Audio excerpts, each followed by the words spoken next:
누가복음 2장 28절부터 32절까지입니다.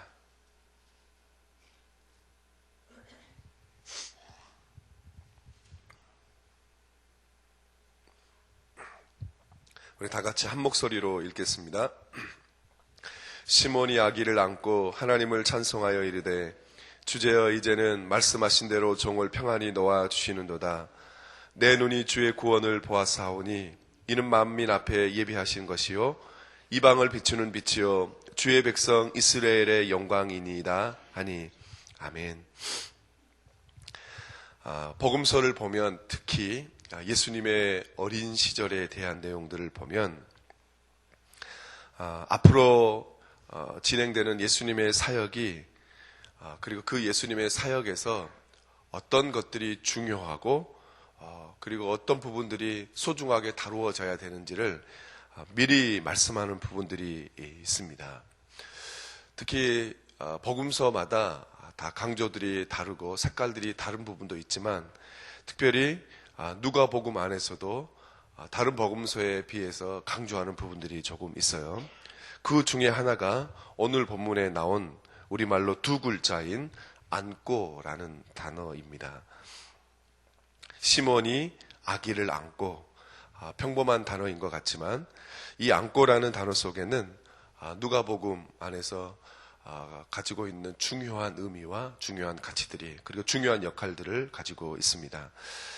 안고라는 이 단어가 원래 언어적으로는 데코마이라는 말이거든요. 근데 이 단어가 무엇을 취한다, 그러니까 자기가 중심이 되어서 무언가를 취하고 쟁취하는 그런 단어가 아니고요. 그러니까 시몬이 아기를 이렇게 취한다, 뭐 그런 개념보다는 순전히 그냥 받아들인다, 환영한다라는 그런 뜻을 가지고 있습니다. 예수님도 이 단어를 사용해서 누가복음 4장 24절에서 이렇게 말씀하셨습니다.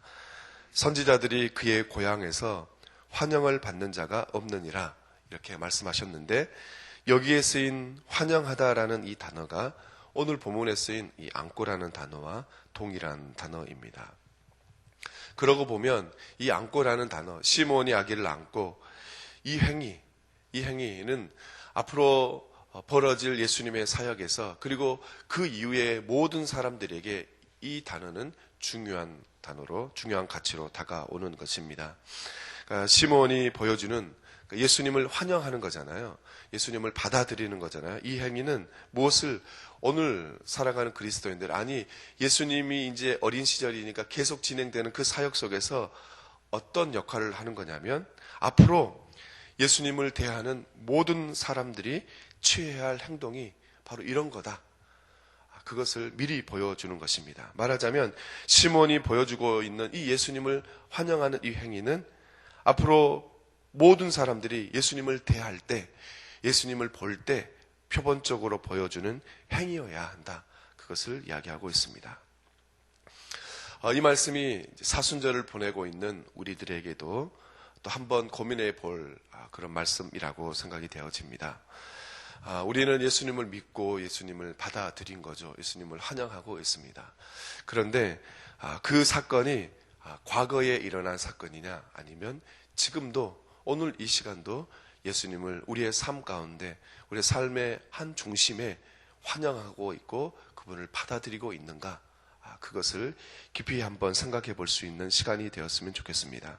이 사순절은 그러라고 있는 것입니다. 그냥 특별한 의미보다는 예수 그리스도를 깊이 생각하라고 하는 것입니다.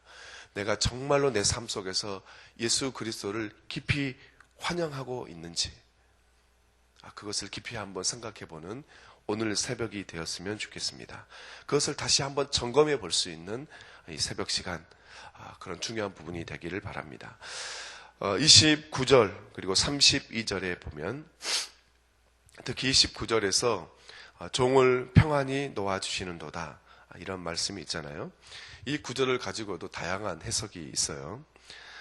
먼저는 시몬이 죽을 것인데 그 죽음을 미리 이렇게 완곡적인 표현으로 말하는 것이다, 이렇게 얘기하는 분들도 계시고, 또 진정으로 시몬이 이제 평안으로 해방이 될 것이다, 그렇게 해석하는 사람들도 있습니다. 어찌됐든 둘 다 아무래도 괜찮습니다. 어찌되었든 주님께서 오심으로 인해서 여기에 평안이라고 해석되는 이 단어가 원래 에이레네, 그러니까 샬롬이라는 말이거든요. 그러니까 평화라는 말이에요. 그러니까 이 땅에 평화가 임하는 것은 분명한 사실이기 때문에 그렇습니다. 그러니까 주님이 계신 곳에는 거기에 제일 먼저 드러나는 현상은 평화라는 것입니다. 이것이 되게 중요합니다. 예수님께서 오신 사역의 목적, 그리고 사역을 이루는 수단이 무엇이냐면 이 바로 평화라는 단어입니다. 시므온에게서도 자기가 죽음을 앞둔 그런 상황이었는데 주님께서 오심으로 예수님으로부터 시작되는 그 하나님의 나라 안에서는 이 죽음이라는 게 인간이 생각할 때 가장 힘들고 받아들이기 힘든 것이지만 하나님 나라 안에서, 아니 예수 그리스도께서 시작하신 그 복음의 세계 안에서는 이 죽음이라는 것이 다른 의미가 되어버립니다. 말하자면 시몬이 자기의 죽음을 평화 가운데서 그것을 이렇게 바라보고 있는 것입니다. 두려움이라기보다는 평안 안에서 이 죽음이라는 사건도 받아들일 수 있는 것, 이게 바로 예수 그리스도께서 이 땅에 오셔서 우리에게 보여주신 그런 복음의 능력 가운데 하나입니다. 죽음을 다른 의미로 해석을 하는 겁니다. 그래서 이렇게 해석을 하잖아요. 그리스도인들을 가리켜서 죽음의 문제가 해결된 사람들이다. 그리스도인들은 그렇지 않겠습니까? 예수 그리스도를 믿고 예수 그리스도를 따라가는 사람들, 그것은 예수 그리스도께서 우리를 위해서 죽으셨지만 다시 부활하셨다는 것을 믿는 사람들이 그리스도인이기 때문에 이미 우리는 죽음의 문제가 부활이라는 사건을 믿음으로 통해서 그게 다 해결이 되어진다는 것이죠. 이게 그리스도인들이고 이게 복음의 능력 아니겠습니까? 이게 벌써 이미 시므온의 모습 속에서 이것을 이미 보여주고 있다, 그렇게 이야기할 수 있습니다. 여러분, 주님이 계신 곳에는 제일 먼저 드러나는 현상이 평안이 있습니다. 요즘 어떠신지요? 여러분의 삶 가운데 평안이 있으십니까? 평화가 있으십니까? 예수님의 사역의 목적과 예수님의 사역의 수단이 이게 평화입니다. 그렇다고 한다면 내가 예수님을 환영하고 있고 예수님을 받아들이고 있다고 한다면 내 삶 가운데 분명한 평안이 있을 겁니다. 이 평안이라고 할 때는 거기에 우리의 삶에 아무런 문제가 없다, 그런 얘기를 하는 게 아니에요. 예수를 믿는다고 하는 건 거기에 필연적인 고난은 따라옵니다. 고난이 있을 수밖에 없어요. 왜냐하면 하나님 나라의 가치관을 가지고 이 땅의 세상의 가치관과 살아간다는 것 자체가 그게 고난입니다. 그렇지만 그 고난의 현장 속에서도 주님의 주시는 평안이 있는 거예요. 이게 예수 그리스도를 믿는, 그리고 그 고난의 문제, 죽음의 문제를 다르게 해석할 수 있는 게 이게 바로 복음의 능력입니다. 그리고 주님이 계신 곳에는 구원이 있습니다. 그런데 이 구원의 범위는 좁은 지역이라기보다 오늘 본문에 보면 온 세상 사람들입니다. 이는 만민 앞에 예비하신 것이요, 이방을 비추는 빛이요, 이렇게 얘기하고 있습니다. 성경을 읽다 보면요, 명령형으로 되어 있지 않는데 그 말씀이 명령으로 느껴질 때가 있어요. 그렇게 보여지는 말씀들이 있습니다. 예를 들면 너희는 세상의 소금이다, 이 말은 성경에 분명히 보지만 너희는 세상의 소금이 되어라 이렇게 얘기하지는 않잖아요. 여러분이 아시는 것처럼 그냥 너희는 세상의 소금이다, 이렇게 말씀하십니다. 직접적으로 말씀하시는 거예요. 그런데 우리는 그 말씀을 들으면서 너희는 세상의 빛처럼 살아야지 라고 이렇게 받아들인다는 거예요. 이런 말씀들이 많이 있어요. 예를 들면 또 그런 말도 성경에 그런 말씀들이 많습니다. 굳이 사랑이라는 말을 사랑해라 뭐 이런 말씀을 하지 않아도 성경에 보면 하나님은 사랑이시다 이런 말씀을 하시잖아요. 그러면 이렇게 생각하는 거죠. 하나님이 사랑이신데 우리가 믿는 그 하나님이 사랑이시기 때문에 우리도 사랑해야 되는 거 아닌가? 이렇게 생각하는 거죠. 명령하라고, 이렇게 살라고 얘기를 하진 않지만 그냥 직접적으로 얘기하는 말인데 그 속에 명령적인 의미가 들어있는 부분들이 많습니다. 성경에는 이런 내용들이 되게 많아요. 그래서 성경을 연구하는 학자들은 이것을 조금 전문적인 용어로 직설법과 명령법이다 이렇게 얘기합니다. 그러니까 직설적인 내용 안에 거기 안에 명령적인 내용도 들어있고 또 혹여 명령 안에 직접적인 내용도 들어있다. 이 두 관계가 밀접하게 연관되어 있다. 이렇게 얘기하시는 겁니다. 오늘 본문도 마찬가지입니다. 주님은 만민 앞에 예비하신 것이래요. 이방을 비추는 빛이래요. 여기에는 여러분 명령이 들어있지는 않습니다. 그렇지만 예수 그리스도를 모든 사람이, 시므온이 예수 그리스도를 받아들이는 것처럼 모든 사람들이 환영하도록 그렇게 전해야 한다라고 하는 명령이 그 안에 들어있는 것입니다.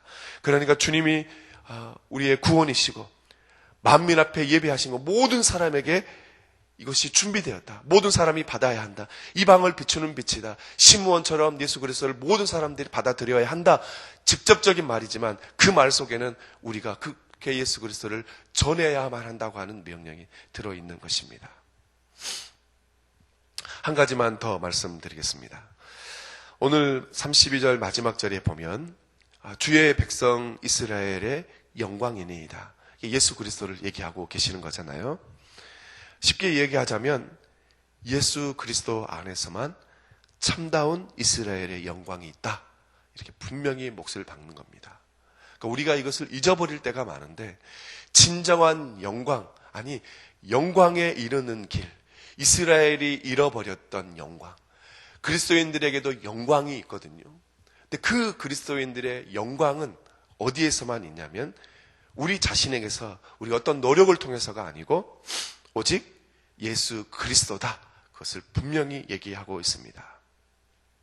예수 그리스도 안에서만 참다운 영광이 있는 것입니다.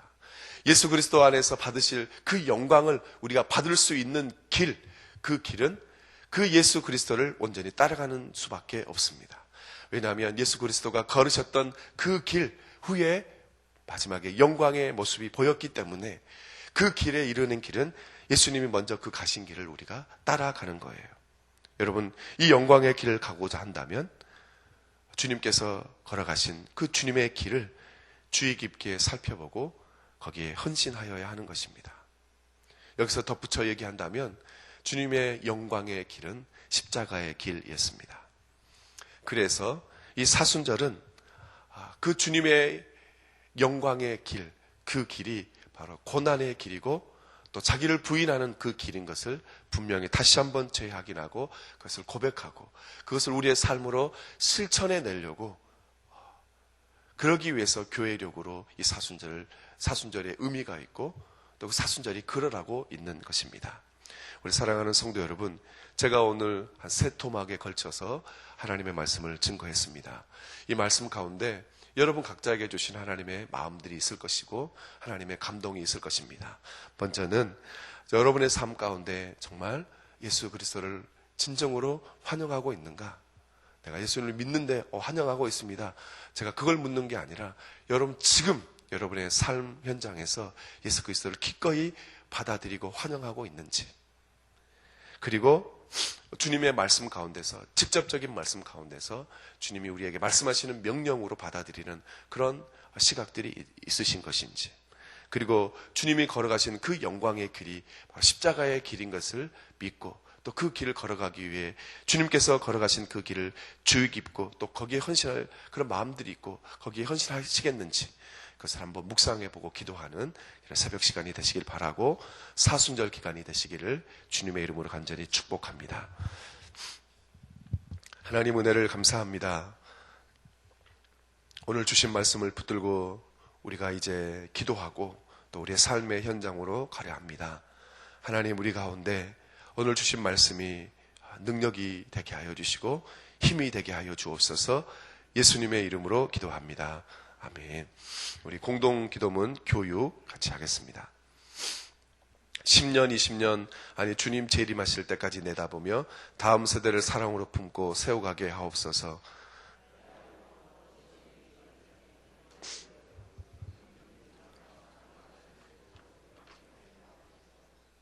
사무엘, 요셉, 다윗부서를 크게 축복하옵소서.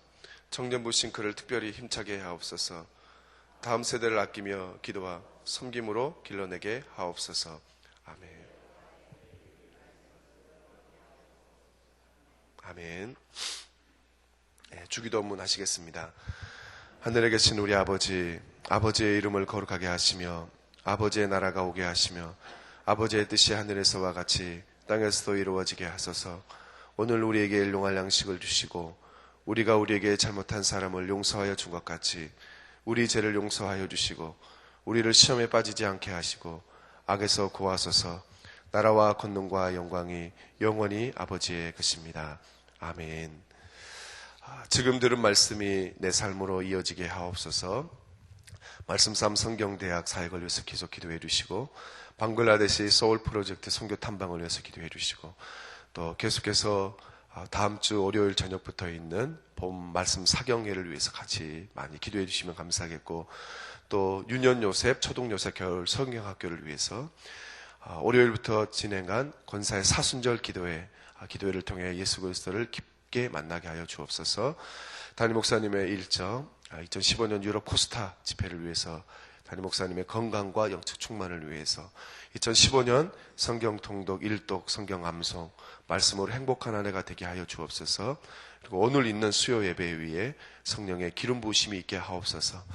그리고 장례 광고가 있는데 우리 이현실 권사님 어머니 되시고 강경화, 강성문 성도 외조모가 되시는 그 정영숙 집사님께서 하나님의 부르심을 받으셨습니다. 빈소는 한양대학병원 장례식장 9호이고요.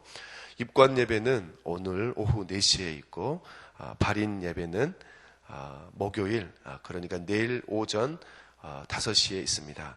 입감 예배를 위해서는 오늘 교회에서 3시 30분에 출발합니다. 상을 당하신 가정들 위로해 주시고 기도해 주시고 여러 가지 기도의 제목 그리고 여러분의 각자 기도로 하나님께 아뢰신 후에 자유롭게 돌아가시겠습니다. 기도하시겠습니다.